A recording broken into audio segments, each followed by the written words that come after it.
তোমাদের একটা ফানি গল্প শোনাই। তো যাদের মন খারাপ আছে অবশ্যই মন ভালো হয়ে যাবে, এটা আমি কথা দিতে পারি। যদি হাতে কয়েক সেকেন্ড সময় থাকে তাহলে আমার গল্পটা শুনে যেতে পারো। তো ছেলেটার নাম সুঙ্কু। তার সমস্যা একটাই, সে ইংরেজিতে কথা কইবারই পারে না। কিন্তু ম্যাডাম তো রেগে মেগে পুরো আগুন। সুঙ্কু, তুমি যদি কালকে ইংরেজিতে কথা বলা না শিখতে পারো, না শিখে আসো, তাহলে কিন্তু তোমার খবর আছে। তো সুঙ্কু তো ম্যাডামের এই কথা শুনে ভয়ে ভয়ে বাড়িতে গেল। আর পরের দিন সুঙ্কু যখন স্কুলে আসতেছে, তখন অনেকক্ষণ আসার পরে দেখতেছে একটা ছেলে একটা মেয়েরে বলতেছে কলে, হ্যালো ডার্লিং। তখন সুঙ্কু বলল, এই তো পাইছি রে, এটাই তো ইংরেজি। আরে আল্লাহ, এত সহজ কথা আর আমি শিখতে পারি না। যাক, এটা আমি মুখস্থ করে নি। তো সুঙ্কু মুখস্থ করে নিল, হ্যালো ডার্লিং। চুঙ্কু ভাবলো রাস্তাঘাটে মনে হয় মানুষ ইংরেজি বলে সবাই, তো এবার থেকে যার ইংরেজি শুনবে সেটাই মুখস্থ করে নেবে। তো চুঙ্কু আর একটু দূর আগে যাওয়ার পরে পার্কের ধারে একটা মেয়ে একটা ছেলের বলতেছে, সেটা ননসেন্স। তো চুঙ্কু বলবো, এই তো আর একটা ইংরেজি পাইছি, সেটা ননসেন্স। এটা শিখে নিল। চুঙ্কু তো মহা খুশি, ভাবতেছে মনে মনে, কি রে, আমি দুইটা ইংরেজি শিখে গেছি, আজকে তো ম্যাডাম আমার কিছু কইতে পারবে না। আর একটু আগে যাওয়ার পরে বাস থেকে লোক নামবে, ঠিক আছে, তো সুপারভাইজার বলতেছে লেডিস ফার্স্ট, লেডিস ফার্স্ট।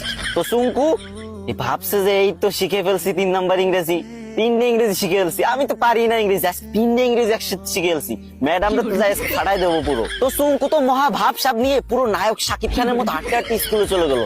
স্কুলে যাবার পর যখন ম্যাডাম ক্লাসে আসলো, তখন সবাই দাঁড়ায় বললো, গুড মর্নিং ম্যাম। তখন চুঙ্কু তো ইংরেজি শিখছে এবার। তো চুঙ্কু কি বলবে? চুঙ্কু বললো, হ্যালো ডার্লিং। এই কথা শুনে ম্যাডাম তো পুরো রাইগে মেগে ফায়ার। ম্যাডামের কান, নাক, চোখ, মুখ সব জায়গাতে আগুন বেরোচ্ছে, আরো কোন জায়গাতে যে আগুন বেরোচ্ছে কোনো ঠিক নাই, ঠিক আছে। তো চুঙ্কুরে বললো, হাউ ডেয়ার ইউ। চুঙ্কু বলছে, সেটা ননসেন্স। ম্যাডাম তো এবার পুরোই রেগে মেগে হট, বলছে, চুঙ্কু চলো প্রিন্সিপালের কাছে, আজকে তোমার খবর আছে। এদিকে চুঙ্কু বলতেছে, ম্যাম লেডিস ফার্স্ট। গাইস, তোমাদের হাসানোর জন্য মেয়েদের থেকেও বেশি ন্যাকামি করতে হয়। তো তোমরা হাসছো তো, মন ভালো হয়েছে তো, কিন্তু আমার কিন্তু কষ্ট হয়েছে অনেক, গলাটা পুরো ভেঙে গেছে। তো এখন কান্না মুখ নিয়েই বলতেছি, আমার আইডিটা অনেকদিন ধরে ফ্রিজ, আমি অনেকদিন ধরে ভিডিও করি না, তাই তোমরা আমার ভুলে গেছো। এখন থেকে নিয়মিত ভিডিও আপলোড দেবো, আর তোমাদের মাঝ থেকে যাবো না। বিশ্বাস করো, প্রত্যেকদিন আমি ভিডিও দেবো, 3, 4, 5, 6টা করে ভিডিও দেবো প্রত্যেকদিন। তো প্লিজ তোমাদের কাছে একটা দাবি, ছোট ভাই হিসেবে এই ভিডিওতে একটা শেয়ার করে দিবা ভিডিওটা। না মানে তোমাদের হাসালাম, এখন কান্না মুখ নিয়ে বলতেছি, যদি একটা শেয়ার করে দাও অনেক খুশি হবো ভাই। শেয়ার করে একটা কমেন্ট করো যে আমি শেয়ার করছি, আমি দেখতে চাই যে কারা আমার ভালোবাসে।